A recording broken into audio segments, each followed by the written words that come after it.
Hi everyone, and welcome to this week's edition of the Philly Roots Rugby Roundtable. My name is Sean Phelan, and tonight I have the absolute privilege to chat to the team at Trowbridge RFC. How are we, gang? Hello. Hi, Sean. Thanks for giving up some time tonight. It's a pleasure to have you here.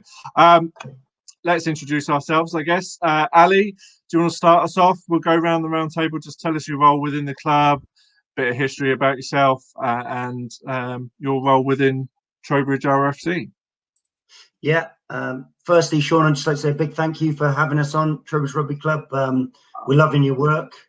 I'm Ali Lund. I'm the head coach, head of the senior men's team. I've only been in post just over a year, but I'm an ex-player of the club. I've been affiliated with the club for about 20 years now. Born in the town, born and bred in the town, so it means everything to me. Oh, brilliant! Well, thank you for joining tonight. Jodie, welcome to the round table. Hiya, thank you for having me. I'm Jodie, and I'm the chairwoman of the ladies team, which I started back in 2019. I've been involved in the club since I was a mini, so yeah, quite a long time.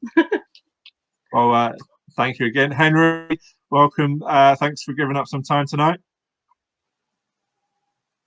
Cheers, Sean. Yeah, good to be here. So I'm the club captain. So I'm sort of the go-between from the board, the Blazers, to the lads that the boots on still on a Saturday. Still play for the first team. I'm the tight head prop, so the specialist, the most skilled player on the pitch. Absolutely. It's niche. It's very niche. Exactly. And I'm not born and bred Trowbridge. I'm originally from Blackpool, but moved down here, and it was fantastic. When I first moved down, I didn't know anyone at all. I just rocked up with my boots and my gum shield on a Saturday, and was immediately welcome in. And now I feel like I've ingrained myself. I found my people. They like this side of down here. They like the rugby, and I thought this is fantastic. I'm definitely going to stick around for a bit, and haven't left yet. So all going well still.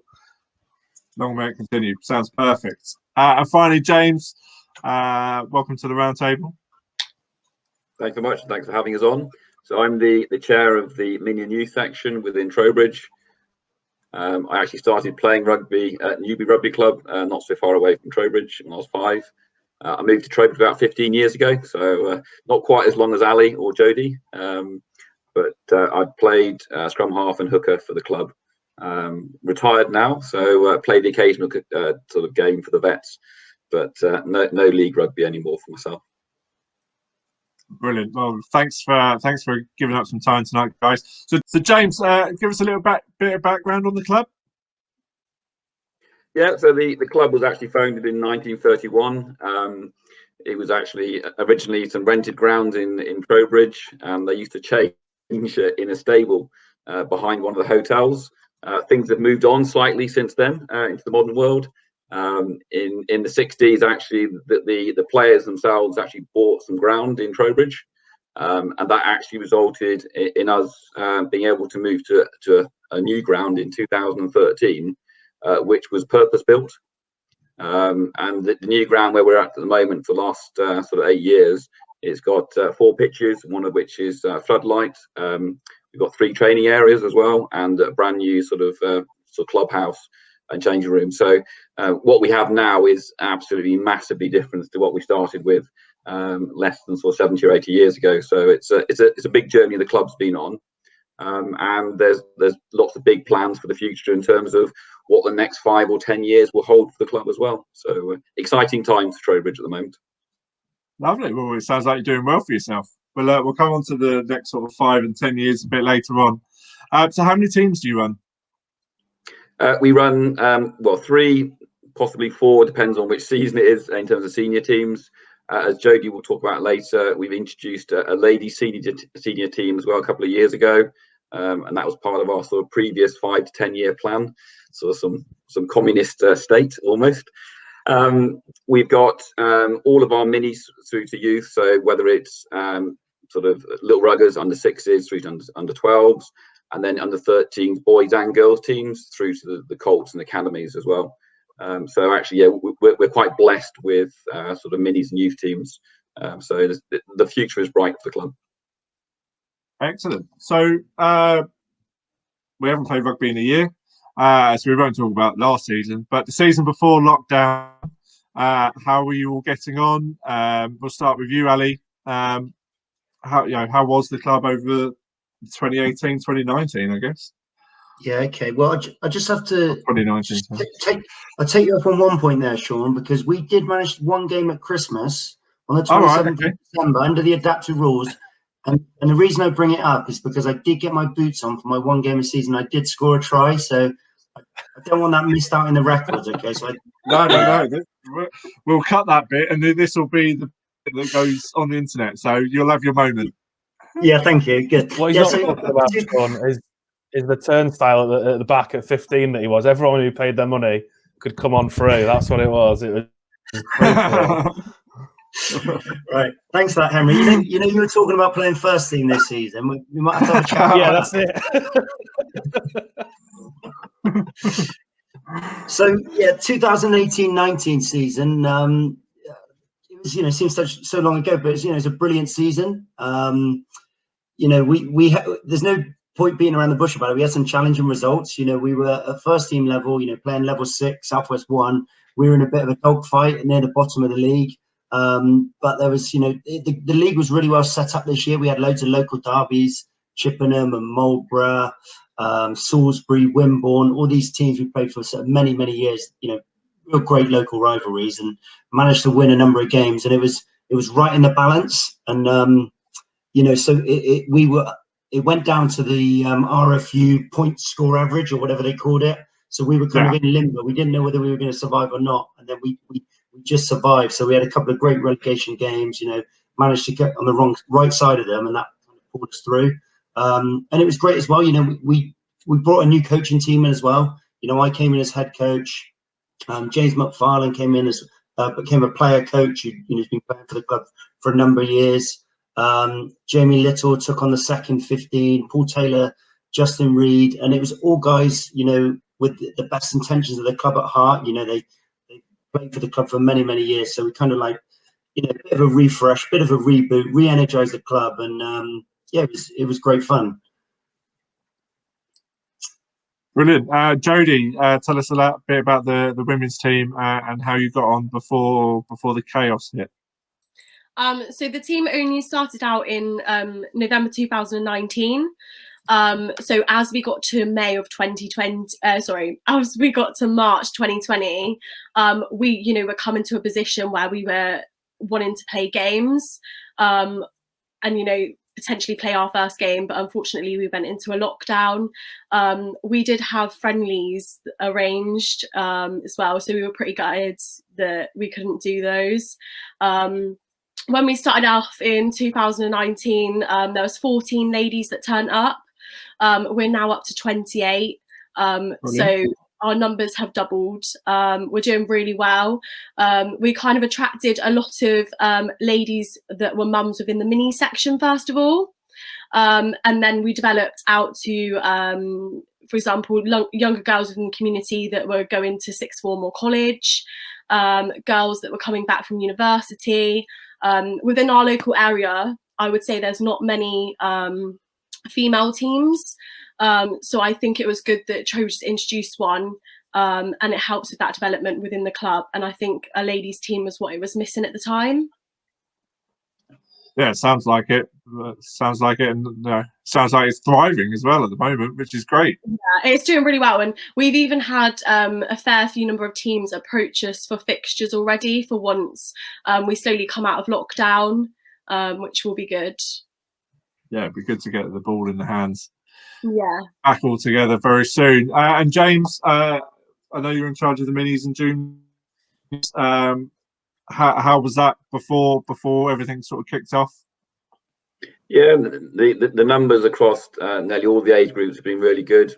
We were averaging probably sort of 20, 25 minimum in the age groups, some either side of that. And the little ruggers especially have absolutely blossomed. So yeah, before lockdown, things were looking very rosy.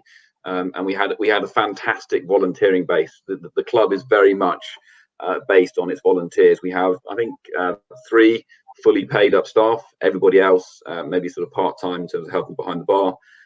But the club is principally run by its volunteers, whether that's the committee or the coaches, the first aiders, the registration officers. You know, there's a multitude of volunteering that goes on, and without those volunteers, simply the club wouldn't function.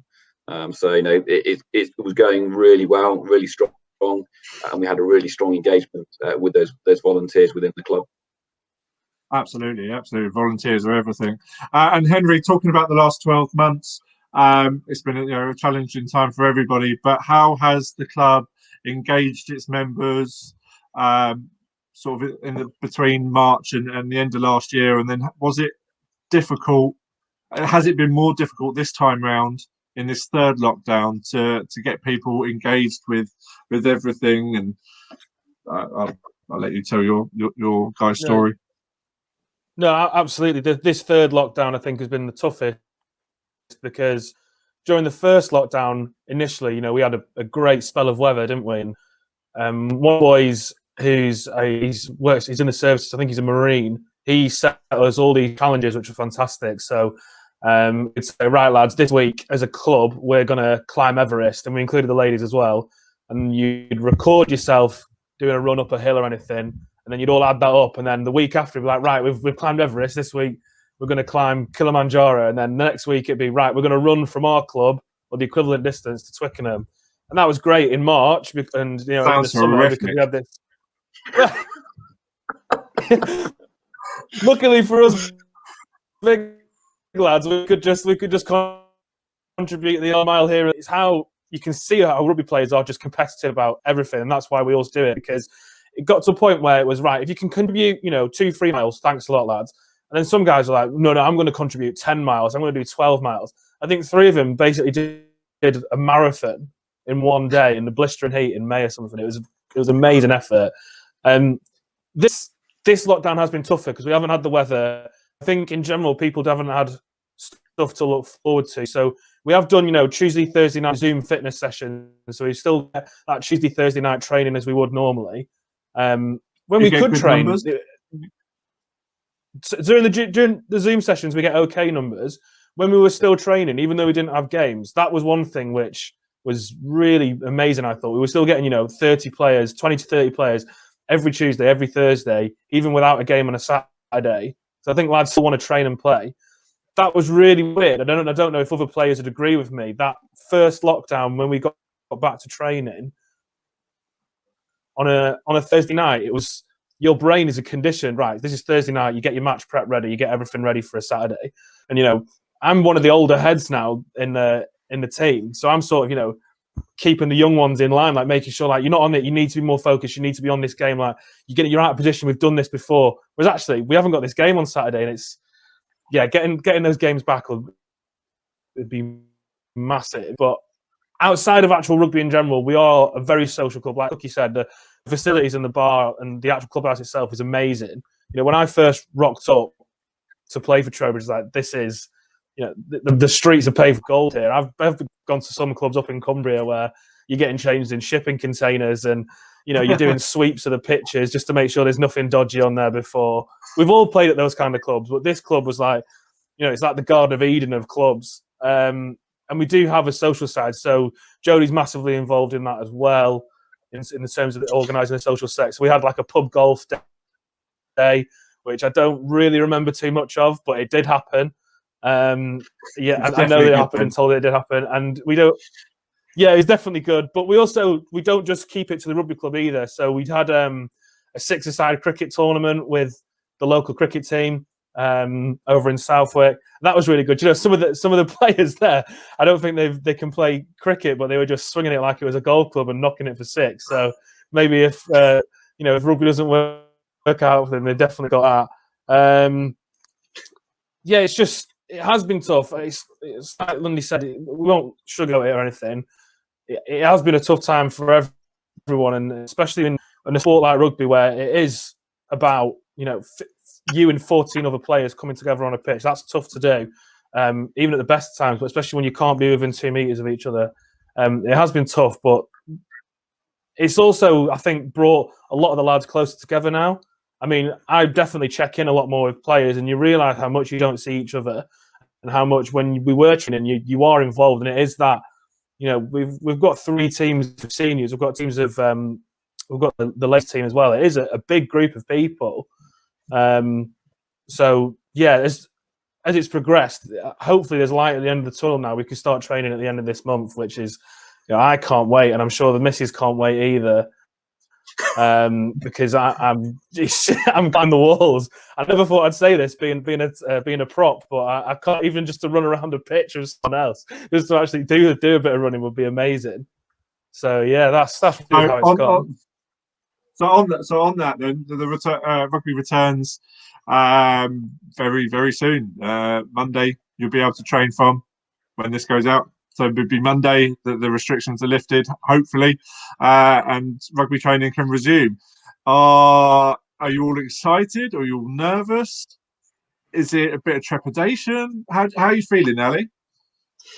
Yeah, I can't wait to get back out there. You know, I can't underestimate it. We've really enjoyed our training. You know, when we could get out there on the Tuesdays and Thursdays, even when the games looked unlikely, the boys enjoy training, enjoy being each other's company. I like to think, you know, the way we coach as a coaching team, we challenge the players, a lot of independent thinking, lots of mini games, which, you know, seems to engage the players and they enjoy. There is that little bit of nervousness in the back of my mind because, you know, there may be the odd player who says, oh, actually, I like, you know, staying at home on a Saturday afternoon or a Tuesday and Thursday night, night after night. I don't think there's many, if I'm honest with you. All the vibes we're getting is it's really, really positive, and the guys can't wait to get back out there. But yeah, we're going straight at it. You know, Jodie's on the very first possible night you can train, and the senior men's are going back on the Tuesday, the next day. So yeah, it's great, and obviously we watched the bigger picture as well. You know, with the government restrictions changing, you know, we're keen to get out with some outdoor hospitality. You know, with the table service, get that social element going as well, and then, you know, hopefully all going well, we'll be into the adapted rules in May. We've got a number of fixtures booked in. We've got a little internal competition going on as well, the Brian Dowling Trophy. Brian Dowling, a real true legend of the club, past player, sadly passed away last year. So during the first lockdown, we put together, you know, when you could play the Ready for Rugby rules, we put together a touch rugby competition. Everyone went into the draft system, and we played a couple of rounds of that competition. You know, we had, what was it, England, Scotland, Wales and Samoan squads, and we got a big Grand Slam decider coming up. It's actually Wales v Scotland in this one, so hopefully the refereeing will be a little bit better than what we saw in the real Six Nations. So yeah, we got that to do, and then we're playing some of our local clubs. So yeah, we just excited to get the ball rolling again. So Jodie, are the ladies getting excited about training again in a few days' time? Yeah, I'd say the majority of them are very excited to come back. I think where it's such like a massive routine in everybody's lives, you know, like coming to training twice a week and then being at the club on a weekend, even if it was watching, like supporting or going out on a social, you know, it was a very big part of everyone's lives. And I think for it to stop, it was like such a shock to everyone. And I think everyone's kind of ready, you know, to have that sense of routine back in their life, even if it is, you know, the kids going back to school or everyone going back to rugby. And I think everyone is pretty much excited. Everyone's like, when can we play a game? So yeah, high spirit. Won't be long. A few more weeks and then we can play games. James, have you heard from any parents of the mini and juniors about, you know, whether the kids are excited or are they a bit nervous about bringing their kids back to training? Quite the opposite. I'm sure there are some parents who are concerned, but the vast majority of them are absolutely keen to get back. I think they'll be quite happy to get the kids out of the house as well, running around the facilities. We had a meeting about 10 days ago with the sort of mini and youth section, and you know, unanimously they all want to get back to training. They all want to do it as soon as possible. A lot of them would like to do contact a little bit quicker than the RFU obviously allowing, but obviously we've got to comply. But the very first week, we're allowed to do obviously non-contact training and sort of more the fitness side of it. I've got my juniors on the Wednesday night. I've got my minis on the Sunday, and some of the juniors again on the obviously the Sunday afternoon, and they're straight back in. They're really keen. There's a lot of pent up desire to sort of run around, have some fun, meet their mates, throw a rugby ball around, or kick it as they often do as well. But just That's to have just the fun. Parents. It's just the parents. Yeah. And our frustrations. Want to see their Throw the mates. kids back on the Yeah, that's grass. just for sure. Yeah.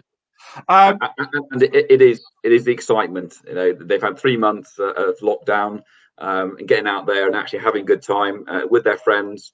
Because all the sessions are fun. That's why the kids come back. You know, they're having fun. They're enjoying themselves. They're with their mates. And it is that attraction. So yeah, quite the opposite. Lots of people really excited to come back. Excellent. That's great to hear. So James, you mentioned it earlier about the club's 5 to 10 year plan. Can you tell us a little bit more about that? Has COVID had an effect on sort of implementing the first stages of it? So a lot of the plan is building on the groundwork we've done with the previous sort of plans of the club. One area with those was actually development of sort of ladies and sort of girls rugby.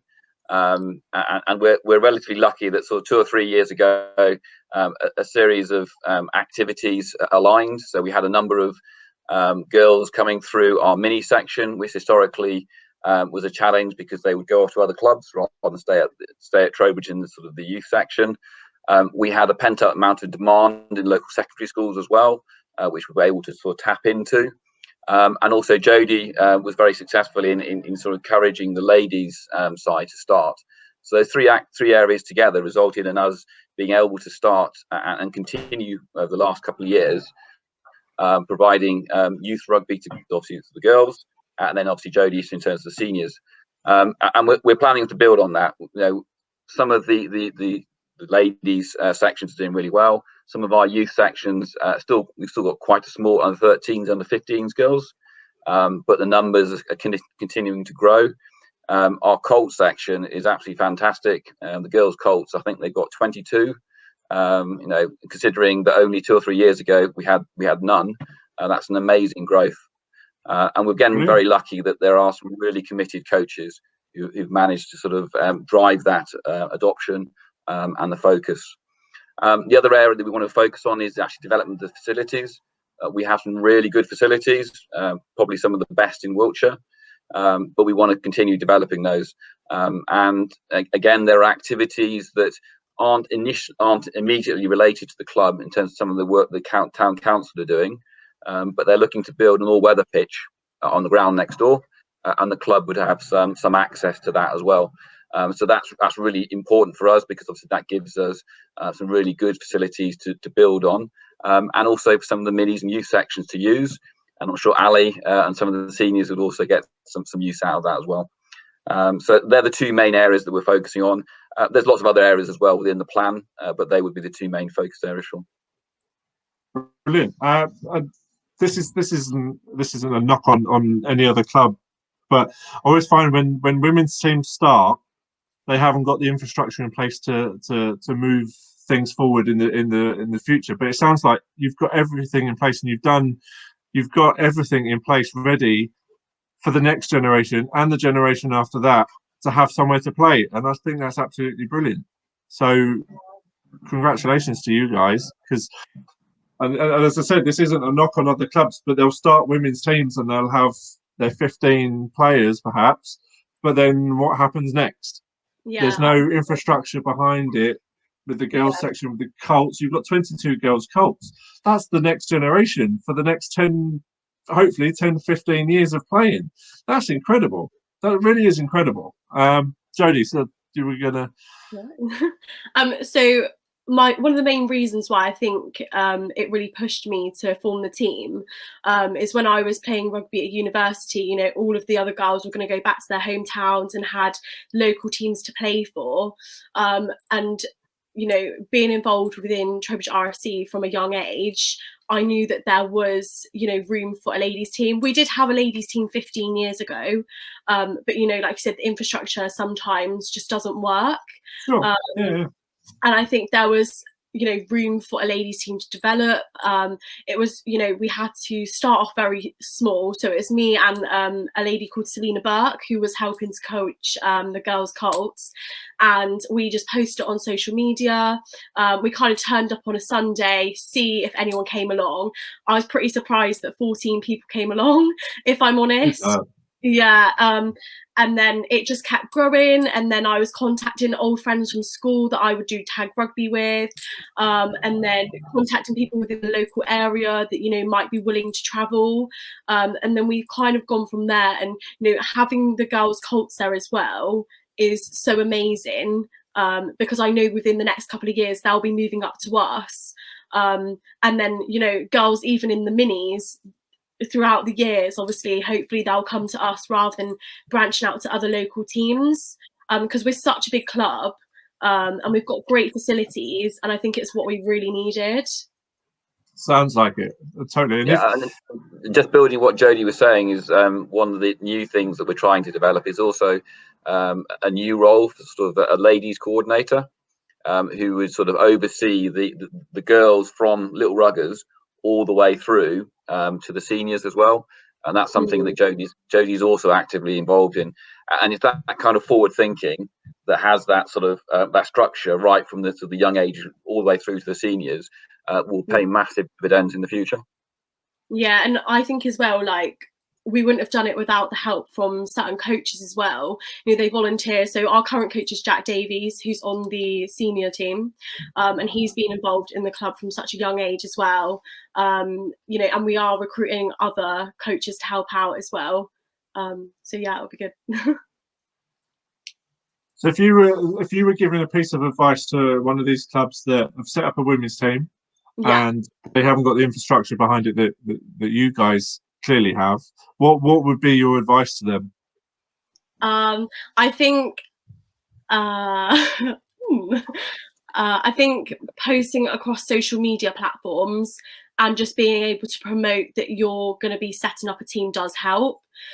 Getting the word around, speaking to females that are involved within the club anyway. So, mums of the minis, anybody that previously was involved within the club.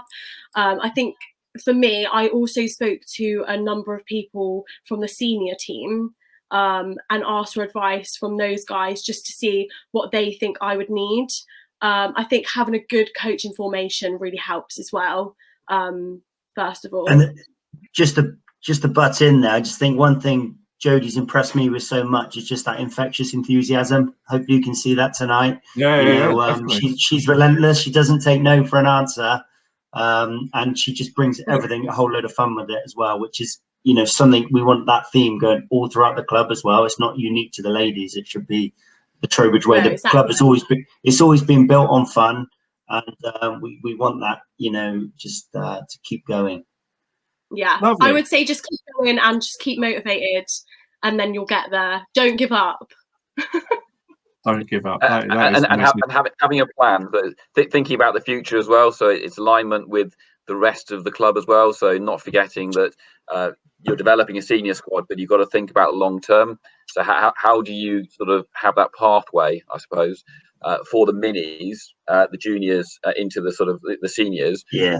And finally, speak to local schools. We are lucky in Trowbridge that local secondary schools do play rugby. Not every age group has rugby teams, but the schools do put on rugby in the autumn term, and that is obviously for many local clubs that's not the case. So we are lucky in that, and obviously engaging with those schools, particularly the PE departments, does pay dividends big style. Definitely.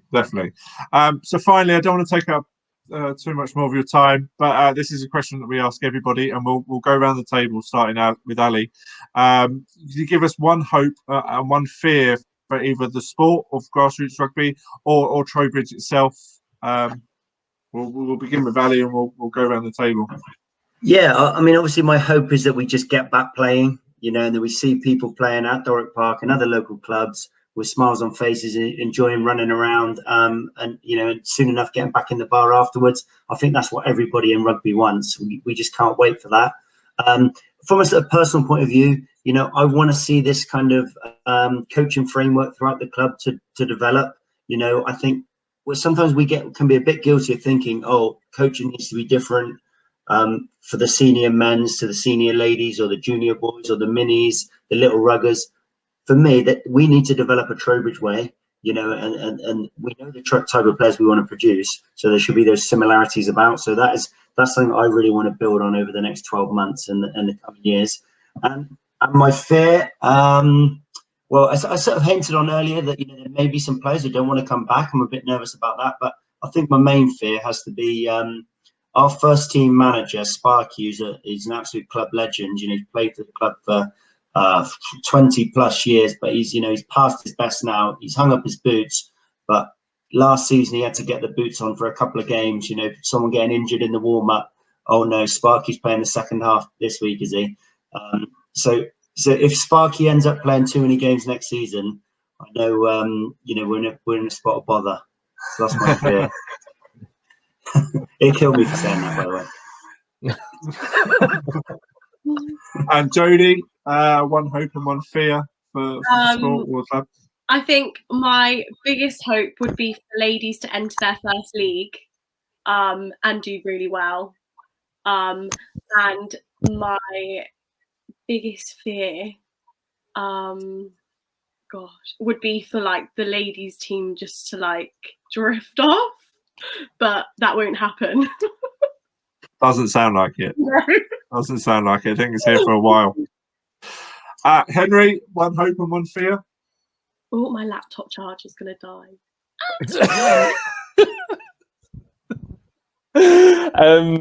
What am I? Last minute, I promise. It's the last minute. So I think, start off with my fear, I would guess, is that rugby at the minute, and it always has been, there's that famous phrase, rugby is a sport for all shapes and sizes. And I think they've taken away the scrums for obvious reasons during COVID. And I think if you take that away, I'm a big fan of rugby league coming from the Northwest, but they are all these Adonises. They're not, there isn't the room for that short, fat lad. I mean, I grew up in a football town, and football wasn't the sport for the little round chubby kid that can't really run very quick, but he can push people over. And that's why you find that niche for rugby. This is brilliant. This is I can use my physical attributes, but if you take the scrums away and the big lads go, then who are the quick lads going to have to run around? It really is. There's no other sport like it. You look at basketball, to succeed, you've got to be, 6 foot, God knows what. Or you look at other sports where you've got to have these natural physical attributes to succeed. Rugby, there is a position for you all over the pitch. So big lads, small lads, tall lads, skinny lads, it doesn't matter. My biggest hope for the game is that it grows more in terms of, we're such a huge country in terms of population. I think it does struggle, rugby, sometimes getting a foothold. There's that documentary that Ben Urbano, I can't remember the name, that he's brought out recently, which is about people growing up in the inner cities, and that, yeah, that's the one. There's a huge untapped resource, and it's like, the States, they always talk about the States being a sleeping giant of rugby. I think even though, we invented the game and we're in top 10 nations in the world, there's still so many untapped resources for players that we could take advantage of and really make it rugby union as a whole could be even bigger than what it is. I totally agree. Absolutely agree. That's another story for another day, I think. And yes, I believe America is the untapped resource. Go and watch MLR on the Rugby Network. Download the app now. I didn't get paid for that either. Right, finally, James, one hope and one fear for the sport or the club. Yeah, my biggest hope is that we start obviously the end this season, start of next season, and the numbers come back. It's always a question mark we've had a year off. A lot of the lads and girls have been disappointed not to do more contact. That's why a lot of them play rugby rather than the other sports, because you do get that contact. Is one of the few sports where you can do that nowadays still. My biggest fear as well, probably something similar in terms of to what Henry was talking about in terms of the game. The game does seem to be moving in a direction. I'm a bit old school. I do like those sort of more contact areas, but obviously the game is coming into a much faster flowing game, and it's becoming much more like sevens, which is great to watch. But I'm a bit of a purist. I do like those contact areas and the clashes that happen. I said I was a flanker. That's sort of maybe my mentality as well. So I would hope the RFU don't eradicate that part of the game completely. But there's always opportunities for development and growth. Definitely. And as I said, I don't want to take up too much more of your time, so I just want to thank you all for joining us. If you've been listening and watching, thank you for joining us too. Jodie, do you want to just give us a quick rundown of where people can find out more about the club? Yeah, so we have various social media platforms that are run by Julie Shepherd and Ali Lund. So Instagram, we've got Trowbridge RFC. On Twitter, we've got Trowbridge Rugby, and we've got a website which is trowbridgerfc.co.uk.